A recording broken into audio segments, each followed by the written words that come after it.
How did you find out about the estate, Dad? Well, it was Mummy's doing. She saw the advertisement in the Sunday Times, and we came up to came up to her look at the where it was going to be, the site, and where we are sitting now was the drive that the lorries used to come through, so that for quite a part of its history, this was a muddy roadway. The workman's hut was in the triangle, just the other side of our fence. Oh, goodness. Were there any major problems with moving into the houses, Dad? No, they were not really. Didn't it take an age for you to be able to actually move into the house? That was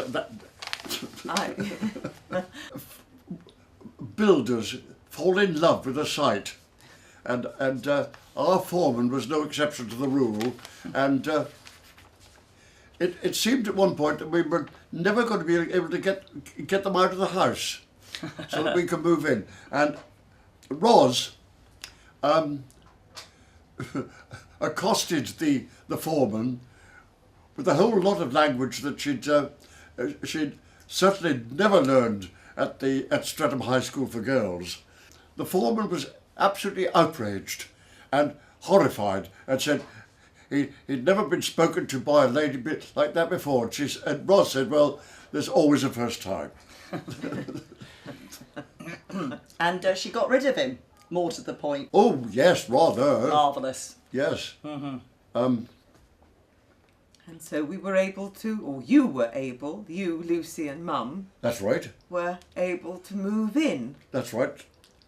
And Yes. in fact, the Cartons were the first in, weren't they? They were, because that was the number one was the show house, so that was absolutely completely ready and decorated and everything. So they were able to move straight in. Yes. With you.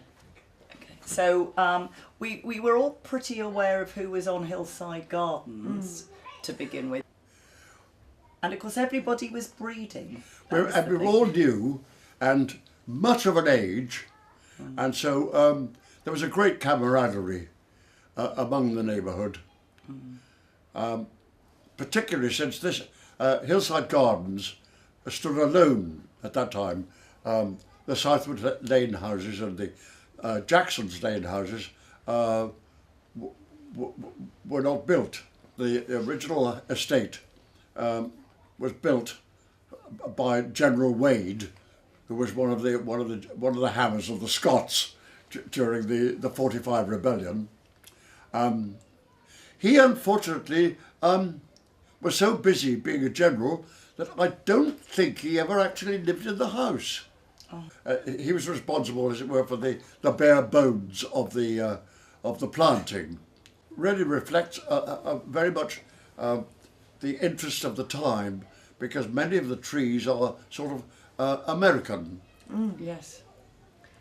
There's a relic of it which you can see, which is a Georgian wall, one bit of the lantern support.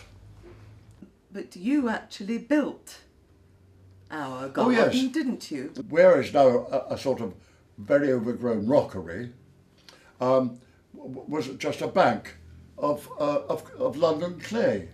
Were you able to actually use any of the stone from the estate?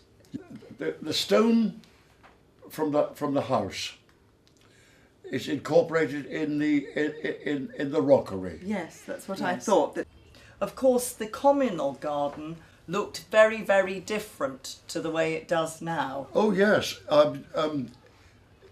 it was mostly a sort of London clay and mud. Absolutely wonderful for children. Oh, wonderful, marvellous, yes.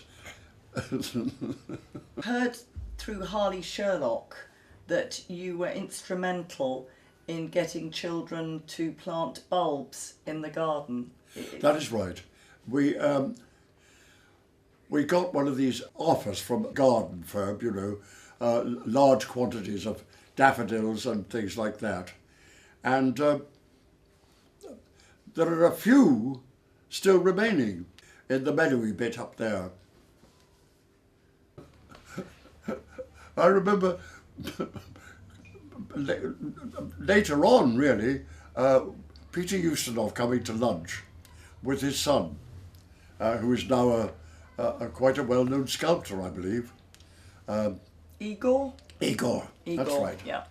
And Igor found this place absolute heaven because he was living a life pretty much a sort of film star child's life of on the move, you know, and in apartments. And so to be able to actually grub and dig in the earth out there under the trees. And I remember him distinctly saying when he left, "Don't let anyone touch my hole." We promised him we wouldn't. I'll bet Nicholas Henriksson did. Yeah. Yes. And various others. As far as children were concerned, the communal garden was totally brilliant. It was a wonderful way of making, you know, friends beyond your own garden, and it was so exciting. Yes. One of the wonderful things about the estate, from the point of view of parents with children, was that so long as the parents were careful to keep the front doors locked, the children were in and out of each other's houses and each other's gardens, and yet the parents were absolutely certain that they were at all times safe. Yes, that was what was completely wonderful and very unique. Yes. As an experience. And although my memory actually is that people's gardens were actually their own preserves, but the communal garden was where we met. That's so right. that we actually weren't in and out of one another's gardens so very much. No. We actually met in the common area. That's right. Is that Where you your- could be yourselves. Yes, is that your memory, Lucy? I Yes, totally. I mean, the gazebo, I think it's probably still known, was a very important meeting place. And a sort of rites of passage was the ability to be able to jump literally all the way round from wall to wall. And the walls were very rough to start with as well. I mean, lots of grazed knees and that sort of thing, but rather wonderful as well. But it was fantastic because your imagination could turn that gazebo into a multitude of different scenarios. Fantastic. And it still is. I would say. And of course, that's the the main Cass focus. children. It's wonderful because the place, once again, is absolutely swarming with children. Yes. There was a time when a sort of, we might call a low ebb, when we seemed to be very, very short of any children at all. But now the houses are filled up with them again. It's lovely. Yes. And of course, you know, thinking about the trees, the Cass children, Mark and Nicola, Yes. were fantastic at being able to get right to the top of most trees. And I was going to say, because my memory is of the holly trees being sort of the wet weather meeting place. Yes, Yes. they provided Because shelter. they provided a lot of shelter. Right. In the summer, but summer showers, and we used to sort of sit in underneath the holly trees. And of course, the firework night, bonfire night, was just brilliant.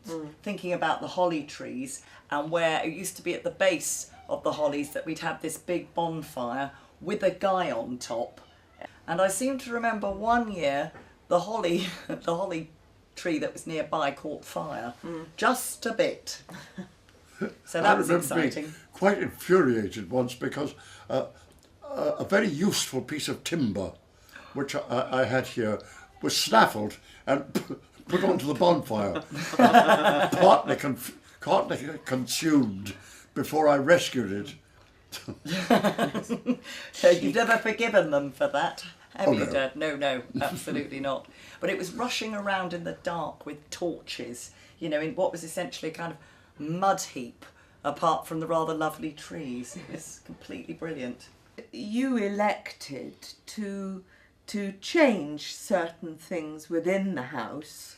Well, yes, but as I said, that was over quite a long period of time. Instead of being a sliding door, as I have now. There was one door that opened That's right. out, and then there was a window that opened. That's right. They came up that. That's yeah, right. That's it. That's it. Particularly this door was terribly inconvenient the way it swung out. Yes, and it took up an awful lot of patio. Yes, yes. I remember that. Yeah, there seemed to be a lot of timber, as it were, inevitably in the construction of the windows, which is why we eventually sort of got these large plate glass jobs, sliding doors put in.